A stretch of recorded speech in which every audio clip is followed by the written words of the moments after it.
I don't, it was so weird because I was trying to keep them away from him because they were talking about the guy right in front of his face as if he wasn't there, like they were watching him on TV.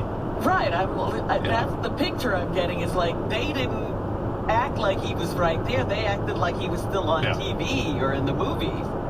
And I think Jim, he was kind of like not interacting with them because he knew they were talking about him. It was weird. The whole thing was weird. How do you talk to people who are talking about you? That's what I mean.